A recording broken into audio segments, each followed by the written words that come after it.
আসসালামু আলাইকুম, সবাইকে স্বাগতম জানাচ্ছি জামালপুর জেলার রশিদপুর বটতলা বাজার থেকে। বিভিন্ন জায়গা ঘুরতে ঘুরতে আজকের গন্তব্য ছিল রশিদপুর বটতলা বাজারের মাছের আড়ত।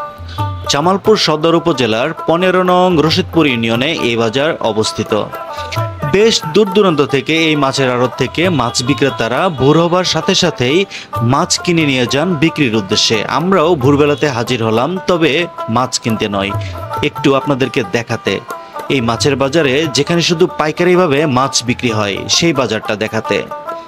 মাছের বাজারটা অন্যান্য মাছের বাজারের মতো নয়, কিন্তু শুধু আড়ত। ক্রেতা বিক্রেতা ও মাছের আমদানির সাথে তুলনা করলে অবশ্যই বড় আড়ত হিসেবেই বিবেচিত হবে বলে মনে করি। তো চলুন দেখি পাইকারিভাবে মাছ কিভাবে বিক্রি হয়, আর দর হাঁকাহাকির বিষয় তো আছেই।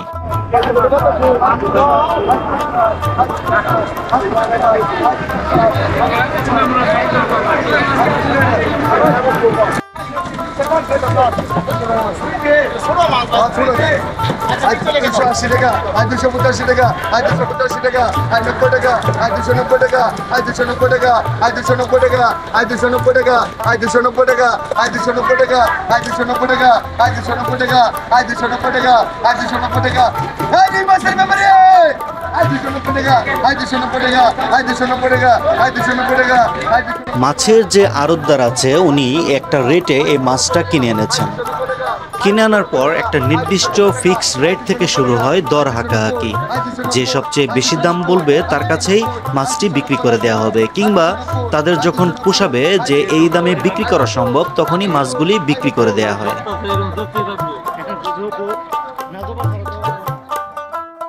যদিও এই বাজারে সবসময় বড় মাছগুলি উঠে, কিন্তু আজকে মাছের আমদানি কিছুটা কম। বড় মাছ উঠেছে, তবে খুবই কম। আপনারা দেখতে পাচ্ছেন এখন যে বড় মাছটা আছে এটার সাথে মিক্স করে অন্যান্য মাছ সহ তারা একটা প্যাকেজ তৈরি করবে। প্যাকেজ তৈরি করার পর এই মাছগুলির একটা রেট চাওয়া হবে। সেই রেট থেকে যে সবচেয়ে বেশি দাম বলবে তখন তাকেই এই মাছগুলি দিয়ে দেওয়া হবে। এভাবে চলে মাছের পাইকারি বাজারে বেচাকেনা।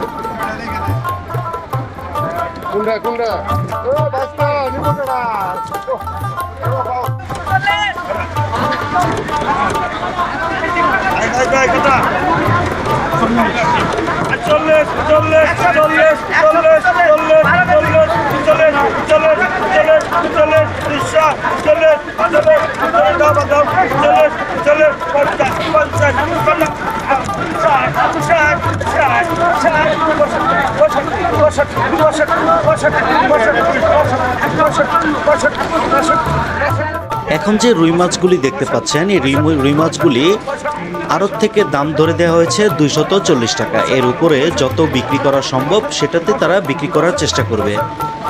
240 টাকা থেকে 45, 50, 55, 60, 65 এভাবে বাড়তে বাড়তে শেষ পর্যন্ত 65তেই উনি বিক্রি করতে রাজি হলেন। 65 দিয়ে বিক্রি হয়ে গেল কোনো মাছ বিক্রেতার কাছে। শুধু যে বড় মাছ বিক্রি হয় তা নয়, এখানে ছোট বড় মাঝারি সব ধরনের মাছ আছে। আপনারা এখন দেখতে পাচ্ছেন একটা ছোট মাছের একটা কার্ট। এই কার্টে যে মাছগুলি আছে এগুলিও ঠিক এইভাবে বিক্রি করা হচ্ছে। যে আড়ত মালিক আছেন তিনি সেই মাছগুলি উপরে ট্রের মধ্যে মাছগুলি নিয়ে আসেন বিক্রির উদ্দেশ্যে। বিক্রি করতে করতে একসময় মাছ শেষ হয়ে যায়, আবার নতুন করে উনি মাছ নিয়ে আসেন। এভাবে আড়তে যে পর্যন্ত মাছ থাকে সেই পর্যন্ত উনি মাছ নিয়ে আসতে থাকেনি। নিয়ে আসতে আসতে একসময় মাছ বিক্রি শেষ হয়ে যায়, একেবারেই শেষ হয়ে যায়। নতুন করে আমদানি হয়, আবার বিক্রি হয়। এইভাবে তাদের মাছ বিক্রির খেলা চলে ঘন্টার পর ঘন্টা। একসময় দুপুর গড়িয়ে যায়, ওনারা মাছ বিক্রেতারাও বাসায় চলে যায়। সুপ্রিয় দর্শক, যারা আমার চ্যানেলটিতে নতুন এখনও সাবস্ক্রাইব করেনি তারা আশা করি দ্রুত সাবস্ক্রাইব করে রাখবেন, যেন পরবর্তীতে আপনাদের অনেক সুন্দর সুন্দর আরও ভিডিও দেখাতে পারি। আপনার একটি সাবস্ক্রিপশন আমার নতুন ভিডিও বানাতে অনুপ্রেরণা যোগাবে। তো আপনারা দেখতে পাচ্ছেন মাছের বাজারে আসলে প্রত্যেকেই কত পরিমাণ বিজি। এত ব্যস্ততার মধ্যে তাদের সঙ্গে যে আমি দরদাম নিয়ে কথা বলবো, আসলে কথা বলারও তাদের সময় নাই, কারণ মাছ বিক্রির সময়ই এখন। সময় শেষ হয়ে গেলে তখন আর মাছ বিক্রি করতে পারবে না। তাই তো আমি কথা না বলে শুধু তাদের মাছ বিক্রি দেখেছি দাঁড়িয়ে দাঁড়িয়ে, আপনাদেরকেও দেখানোর চেষ্টা করেছি। এই মাছগুলি বিভিন্ন ক্যাটাগরিতে ভাগ করা হচ্ছে। ক্যাটাগরিতে ভাগ করার পর শুধু রুই মাছ রাখা হচ্ছে।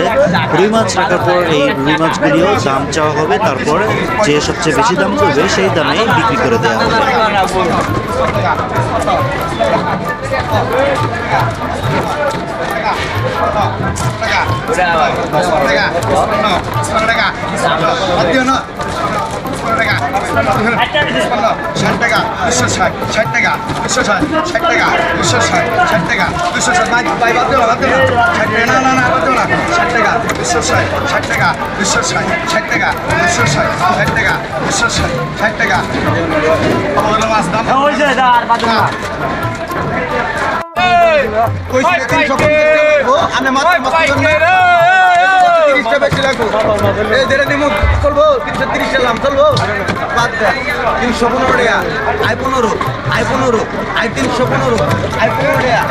সুপ্রিয় দর্শক, এতক্ষণ আপনারা মাছের পাইকারি বাজারের আড়তের ভিডিওটি দেখলেন। কেমন লাগলো অবশ্যই জানাবেন কমেন্ট করে, আর কেমন ভিডিও দেখতে চান সেটাও জানাবেন।